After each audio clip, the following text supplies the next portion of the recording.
There's been a lot of senseless deaths in Durham region, and it needs to stop. We don't always hear about it until it's a tragic accident that garners public attention. We don't always find out about it until a post from the family surfaces.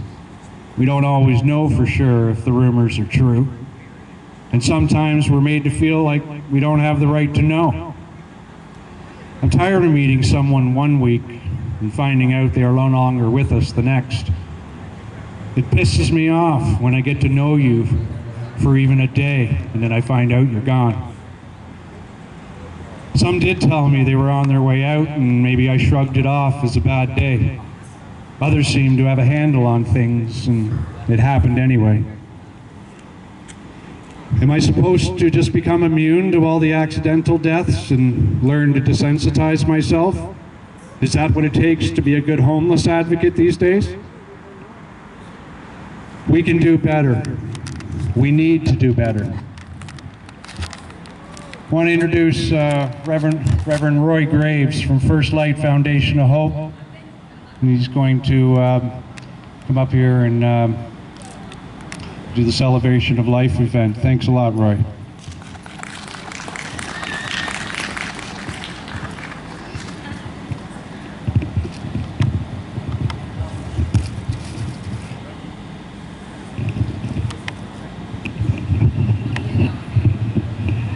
You know what they say, if you sanitize more than once, you're playing with it. Easy with a joke when the Reverend comes on. So, hello everyone. Thanks for coming out tonight. My name's Reverend Roy Graves, and I'm the founder and director of First Light Foundation of Hope. I want to thank Durham Dignity for the Homeless and Melissa Schneider for inviting me out tonight. A little closer, okay. Sorry, I'm not used to microphones. I'm like Jeff. Normally, I don't need a mic either. But anyhow. I want to thank Durham Dignity for the Homeless and Melissa Schneider, your co-host tonight, for inviting me to share a little bit about the possibility of encouraging and developing a plan of hope for the homeless. A little closer, Roy. Sorry. Yeah. Can you almost hear me without the mic? Yeah. Is that better? Okay, who needs a mic? I don't need a mic, okay? I'm ex-military. All right. So listen, I'm very grateful for the opportunity to be here with you guys tonight, and I'm very grateful that you showed up. You know, over the past few months, these have been some trying and troubling times. Durham Dignity for the Homeless. See, Ray and I, we're two unique individuals. Somehow he keeps seeming to get surrounded by a bunch of God people. And what Ray has been able to do for us at First Life Foundation of Hope these last few months is bring meals down, hot meals on Tuesday, Wednesday, and Thursday night, working with the Kendallwood Adventist Church and another United Church in Whitby, and I would like to thank each and every one of them as well, okay? I like the fact that we're here tonight for a rally, not a protest. A rally is about bringing people together and about working together. Bringing people together and having a rally is not about criticizing and condemning. Blame accomplishes nothing. If you spell the word blame, it has two portions to it. The first letter is B, and the second word is lame. There's a reason you shouldn't blame anyone, because if you do, you're just being lame. So don't be lame, okay? Let's all work together, right? Together we can make a difference. We can change our community, and more importantly, we can all change lives. A good plan is always going to include love and compassion. This is what we've been trying to do at First Life Foundation of Hope over the last 2 years, just loving people right where they're at. And the process of loving people, helping people, and changing lives is not an overnight process. The disease of addiction, the impacts of crime, the chronic placement of homelessness is not something that happened overnight, and neither is the correction process. It's going to take time. Sometimes, some of us feel like that change is not happening quick enough, but it is happening, okay? Now, I have a little different stance than Jeff, and that's okay. I want to thank the city of Oshawa. I want to thank Durham Region. They gave us an opportunity in November last year to have an overnight warming station in our little center.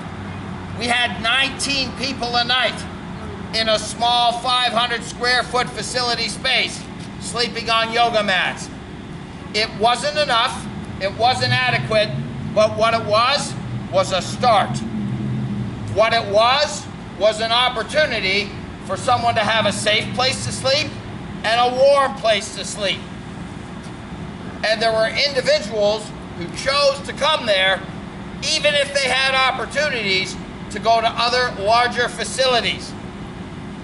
Why? Because we loved them, we cared for them, we gave them hope, and we encouraged them that they can change. They don't have to stay stuck in chronic addiction. They don't have to be always given a new needle. They don't have to be given a fresh spoon.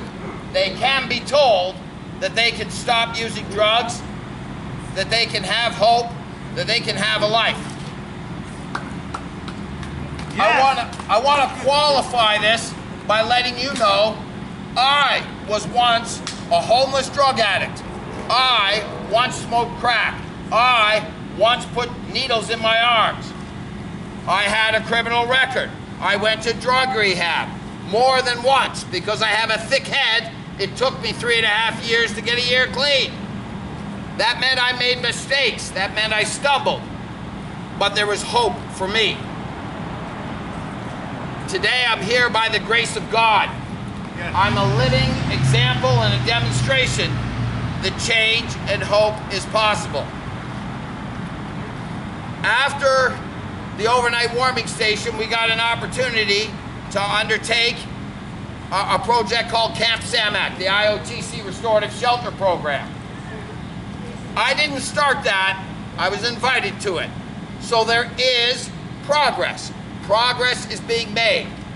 We had an opportunity since May 1st, and we continue to operate this program, which is a temporary pilot program to support the homeless in the midst of COVID, to provide 24-hour-a-day, 7-day-a-week care, where their individuals are, again, treated with love, respect, and dignity in a drug-free, abstinent environment.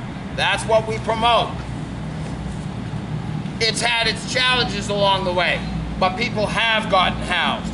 People are continuing to find a place to live. Some people are ready for living. Some people are ready for transitional living. Some of them are not there yet. And yet is the key word. I believe nobody is hopeless. There is hope for everybody.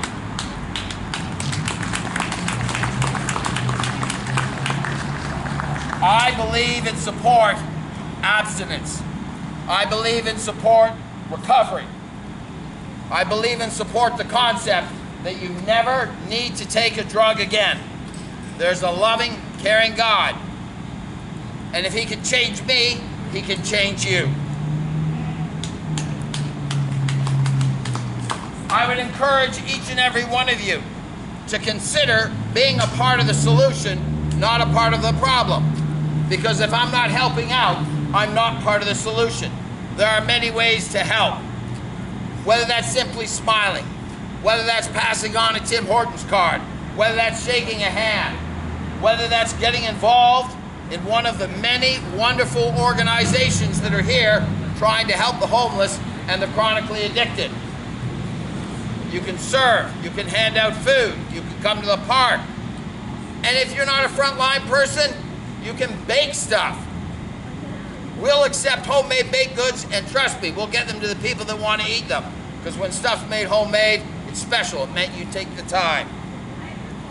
I'd like to encourage citizens, community members, businesses, the city of Oshawa, Durham Region, to continue coming together, the faith community to come together.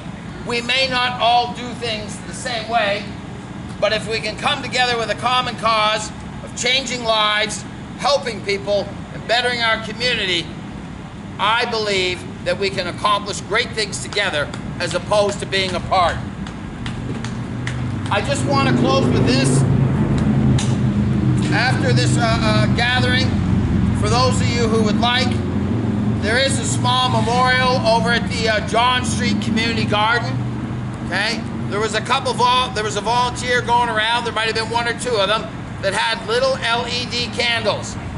Maybe you didn't know what that LED was candle for, and you said, "No, it's okay. I don't need one." I would encourage you to take one. We're gonna invite you to go down to the community garden at John Street. There's a little memorial there for those that have been chronically addicted and that we've lost. And as I said, we've lost too many. So if you haven't taken an LED candle, please consider doing so. And perhaps just going down there to think about, did I encounter someone who I knew today who is gone tomorrow? For those of you who wish, I'm going to ask that we just have a moment of silence for the many lost souls and addicts that we've lost in our city. After that moment of silence, for those of you who wish, I'm going to ask you to join me in a very simple, common prayer called the Serenity Prayer. And after that, we'll close with the Lord's Prayer for those who wish. The candles are being handled, the LED candles are just being out now. Raise handing them if you'd like to take one. But in the meantime, if we could have that moment of silence for the lost and still suffering addict, those who have departed and those who are still here. And hopefully we can find a way to not add to the numbers of the lost. We'll have that moment of silence now, please.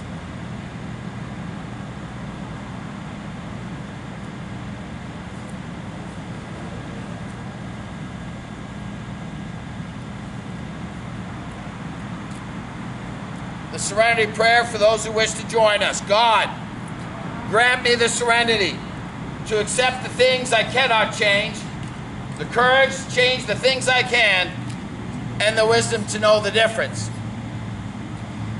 For those of you who wish, the Lord's Prayer.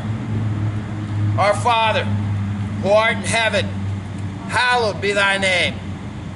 Thy kingdom come, thy will be done, on earth as it is in heaven. Give us this day our daily bread. Forgive us our trespasses, as we forgive those who trespass against us. And lead us not into temptation, but deliver us from evil. In Jesus' name, amen.